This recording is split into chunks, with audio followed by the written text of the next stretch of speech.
Good afternoon everyone. आज के class में बेटा हम ओबेसिटी के बारे में जानेंगे।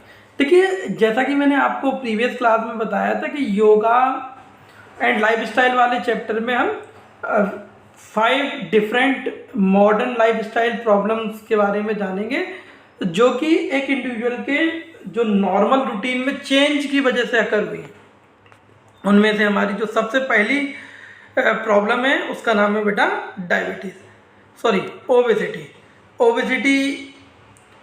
ओबेसिटी के बारे में हम जानेंगे, इसके टाइप्स के बारे में हम जानेंगे। इसके साथ साथ हम जानेंगे डिफरेंट आसनास के बारे में जो ओबेसिटी को क्योर करेंगे with procedure, benefit and contradiction. यहाँ आपके सामने एक लिस्ट दे रखी है: वज्रासन, हस्तासन, त्रिकोणासन, अर्धमित्यासना। ये वो आसनास हैं कुछ जो आपको ओबेसिटी को क्योर करने में हेल्प करेंगे। देखिए, ओबेसिटी की बात हमने हमारे सेकंड चैप्टर में भी की थी बेटा। ओबेसिटी के बारे में मैंने आपको बताया था। ओबेसिटी क्या है बेटा? ये एक हेल्थ रिलेटेड या हेल्थ थ्रेटनिंग डिजीज़ है, जिसमें होता क्या है, एक इंडिविजुअल की बॉडी में एक्सेस अमाउंट में फैट स्टोर्ड हो जाता है। ठीक है, या हम कह सकते हैं अगर किसी भी इंडिविजुअल का BMI इंडेक्स अगर 30 और मोर देन 30 है, if the BMI index of any individual is 30 और more than 30, then that particular person is considered as OBE1। Okay student, और BMI को कैसे कैलकुलेट करते हैं? तो BMI को कैलकुलेट करने के लिए आपको एक फॉर्मूला बताया गया था। BMI कैलकुलेशन के लिए फॉर्मूला जो है वो है weight in kg upon height in metre square. ठीक है, तो इस फॉर्मूले की हेल्प से हम मेजर कर सकते हैं। ठीक है, या अगर हम क्लास 11 के टॉपिक की बात करें तो बेटा, तो टेस्ट एंड मेजरमेंट में मैंने आपको एंथ्रोपोमेट्रिक मेजरमेंट के बारे में बताया था कि हम किस तरीके से किसी भी एक इंडिविजुअल की हाइट, वेट को मेजर कर सकते हैं। ठीक है, तो वहाँ हमने डिटेल में उस चैप्टर में इसी वजह से पढ़ा था ताकि हमें आगे क्लास 12 में किसी भी चैप्टर में मेजरमेंट या फिजिकल मेजरमेंट में कोई भी हेल्प मिल सके। ओके स्टूडेंट, इसके बाद बहुत से बच्चों के मन में ये क्वेश्चन आया होगा, सर अगर 3 मार्क्स में या 5 मार्क्स में हमसे ये क्वेश्चन पूछा गया तो इसका आंसर कैसे देंगे? देखिए, 5 मार्क्स में आपसे जो क्वेश्चन पूछा जाएगा बेटा, वो सिंपल सा होगा कि डिफाइन ओबेसिटी। आपको ओबेसिटी को डिफाइन करना है और कोई भी 2 आसन लिखने हैं ओबेसिटी को क्योर करने वाले with procedure, benefit and contradiction.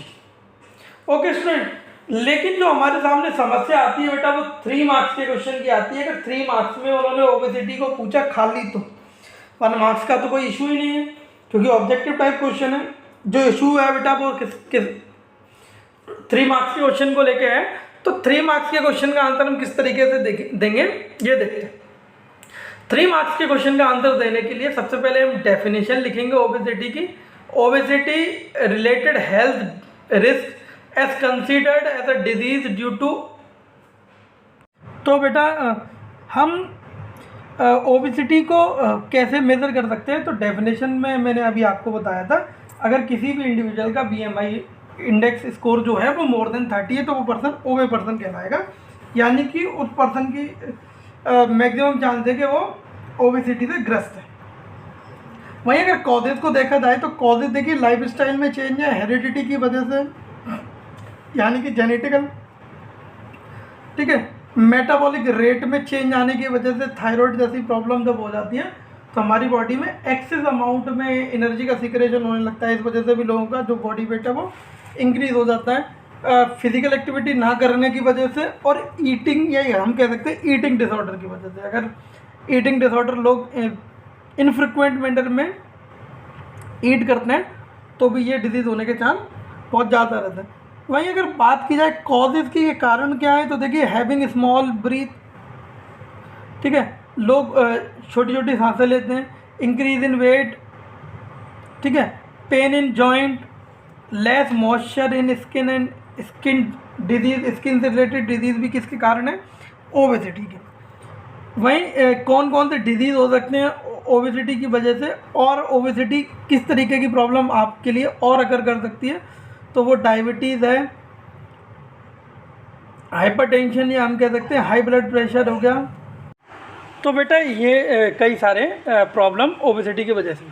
अब हम प्रिवेंशन के लिए यौगिक आसनास देखें। सबसे पहला हमारा वज्रासन, फिर हस्तासन, त्रिकोणासन और अर्धमित्यासन। ये कुछ आसनास हैं जो हमारा ओबेसिटी को क्योर करने के काम आएंगे। अब देखिए हमें पेपर में लिखना कैसे है, तो देखिए सबसे पहले हम वज्रासन के प्रोसीजर की बात करते हैं।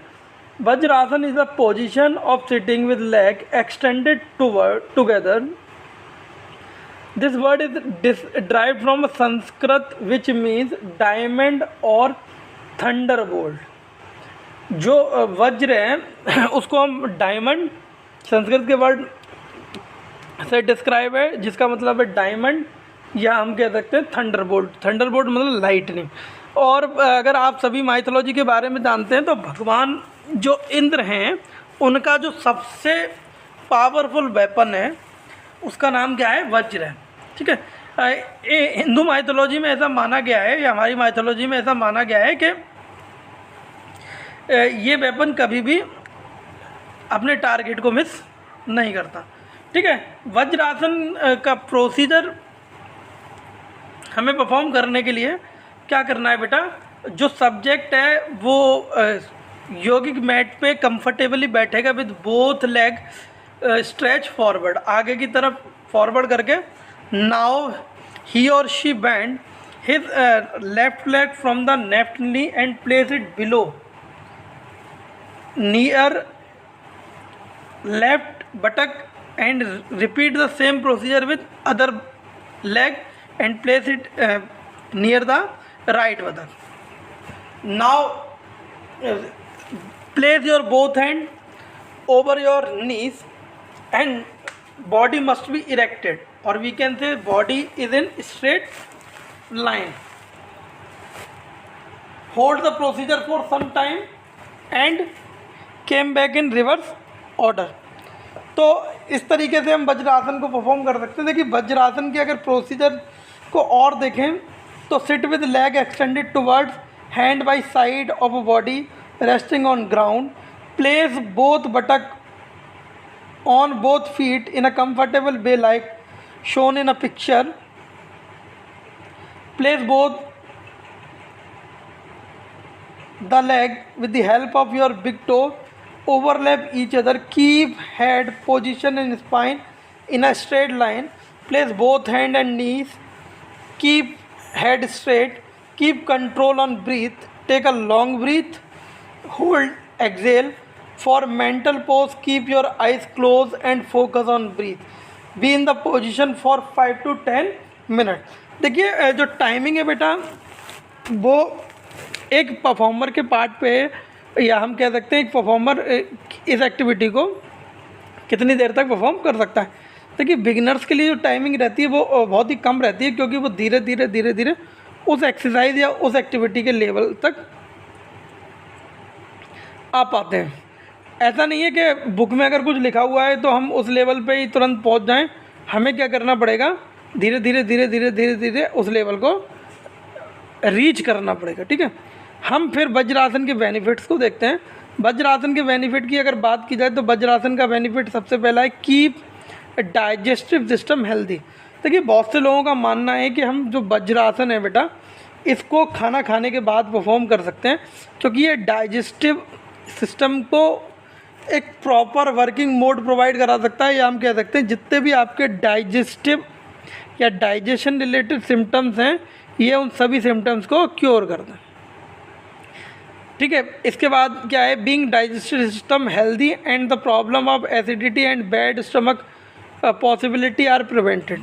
इसकी वजह से जो हमारा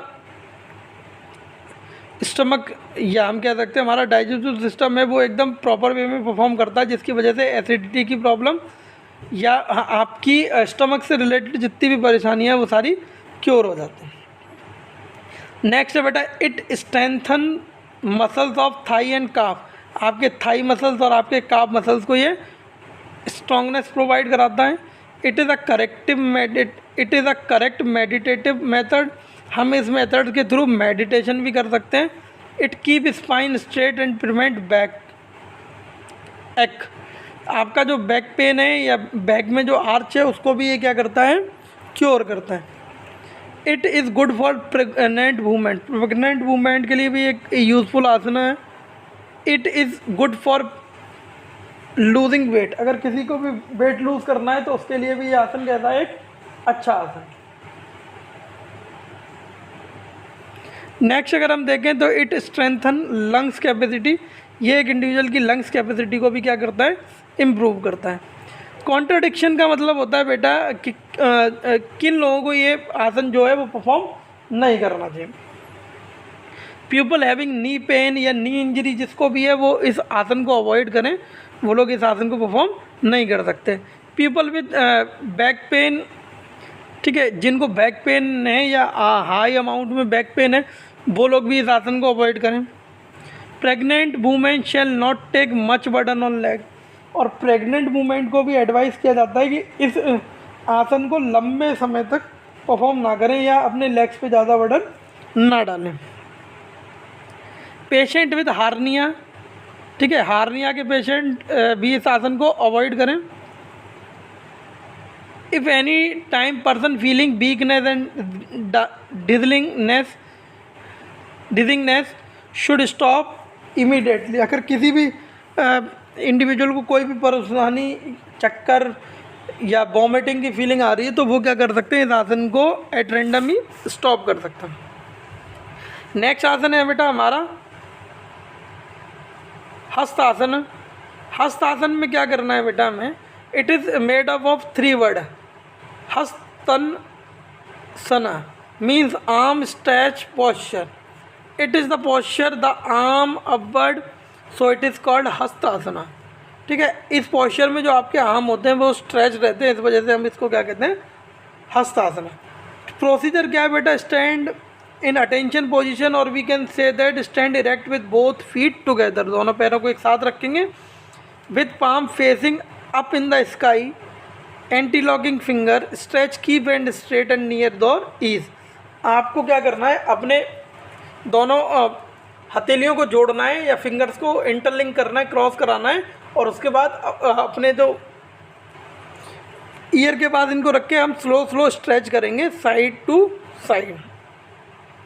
inhale and come back to centre, जब भी आप सेंटर की तरफ चलेंगे, देखिए जब सेंटर से आउटवर्ड जाएंगे तो एक्सहेल करेंगे, और आउटर पोजीशन तक सेंटर की तरफ आएंगे तो हम क्या करेंगे, इनहेल करेंगे। Repeat it from side to side, आपको ये procedure side to side perform करना है जिस तरीके से आपको डायग्राम में शो हो रहा है। फिर हम इसके प्रिकॉशंस देखते हैं। बेंड फ्रॉम वेस्ट ओनली, आपको जो बेंडिंग करनी है वो अपनी वेस्ट लाइन से करनी है, ठीक है, ना कि नी से बेंड करना है। Don't stretch from here and there, ठीक है, यहाँ इधर उधर कहीं से नहीं, सिर्फ और सिर्फ बेंड किसको करना है, आपको अपनी वेस्ट को। Stretch your hand to maximum, don't bend elbow, आपकी एल्बो जो रहेंगी वो स्ट्रेट रहेंगी, और जितना पॉसिबल हो चुके उतना ज़्यादा आप अपने हैंड्स को स्ट्रेच कर सकते हो। Avoid bending forward and backward, forward और बैकवर्ड बेंड नहीं करना। बेंड कैसे करना है बेटा, side to side. Do not practise it during injury और डिजीज़, अगर आपको कोई भी इंजरी है बैक रिलेटेड तो आप ये आसन परफॉर्म ना करें।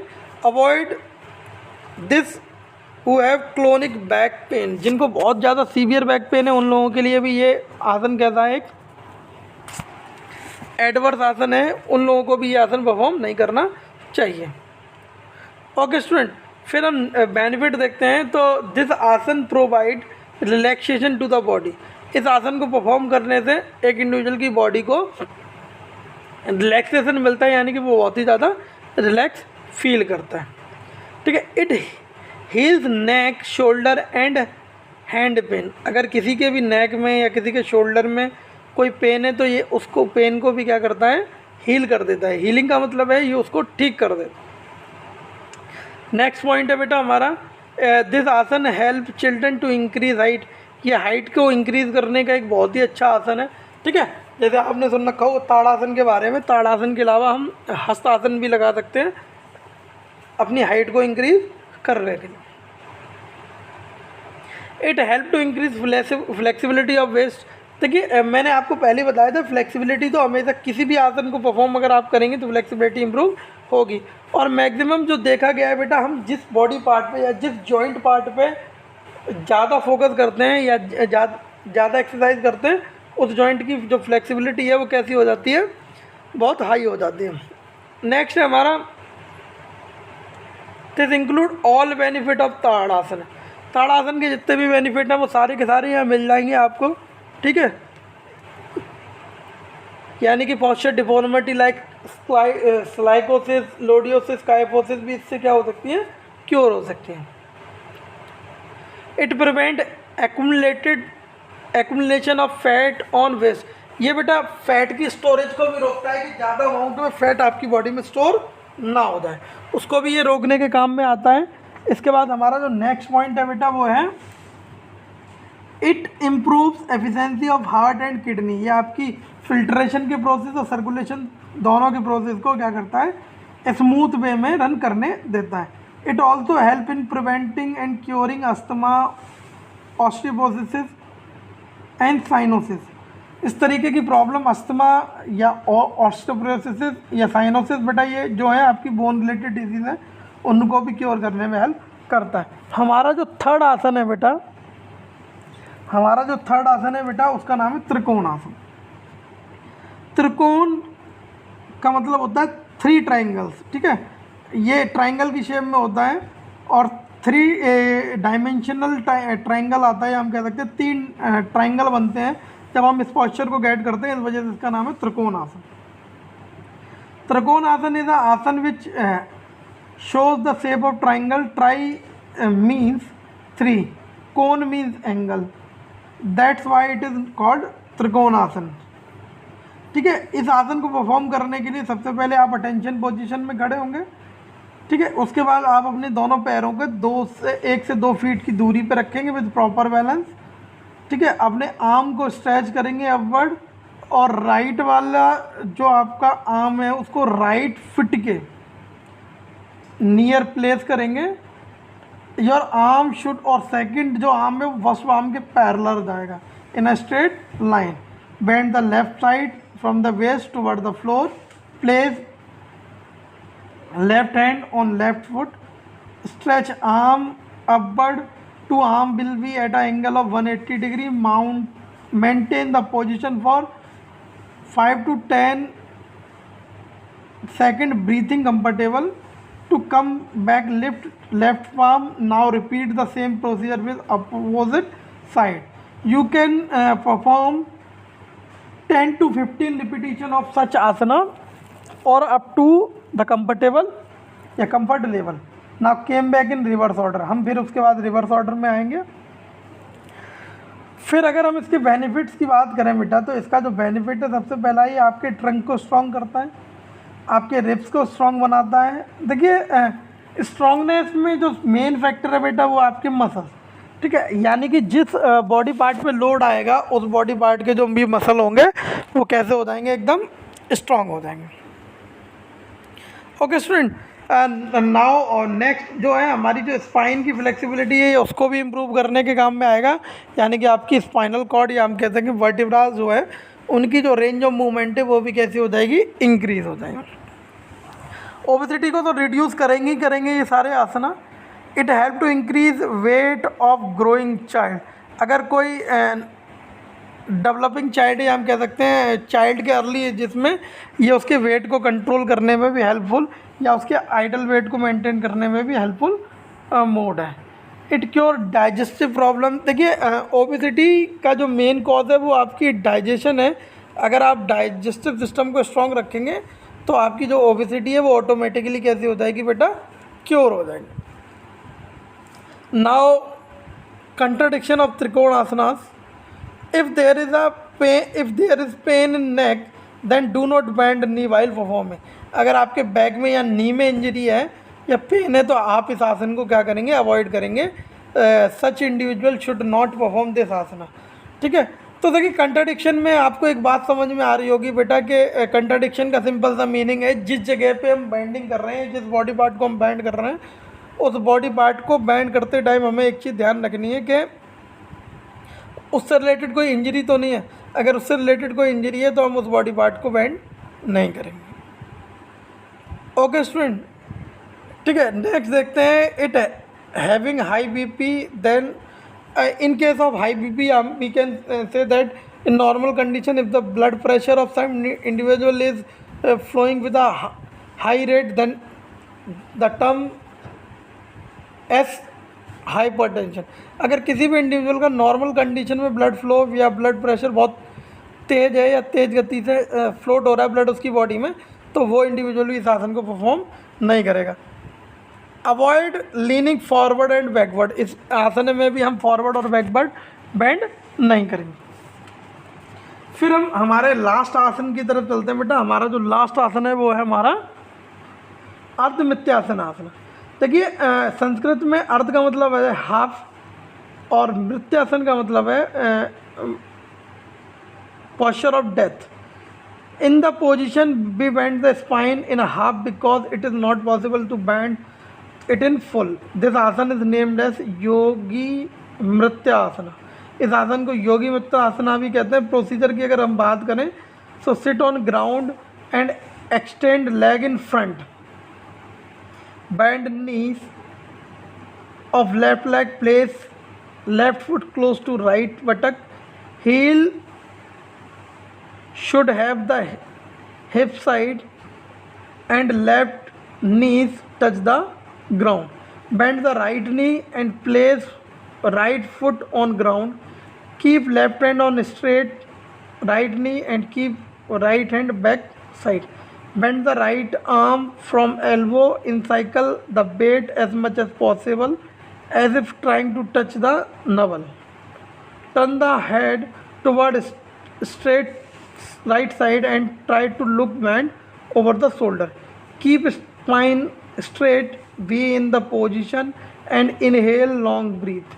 To come back during your head to center, bring right arm in front, repeat the same on the other side.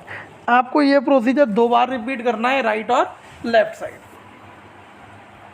Okay student, जैसा कि आप डायग्राम में देख पा रहे हैं, सब्जेक्ट सबसे पहले बेटा हम कह सकते हैं सुखासन की मुद्रा में बैठ सकता है। सुखासन की मुद्रा में बैठने के बाद वो अपने राइट लेग को लिफ्ट करेगा और लेफ्ट साइड के बगल से प्लेस कर देगा और लेफ्ट हैंड को भी राइट वाले को राइट साइड प्लेस करेगा, लेफ्ट वाले को लेफ्ट साइड प्लेस करेगा।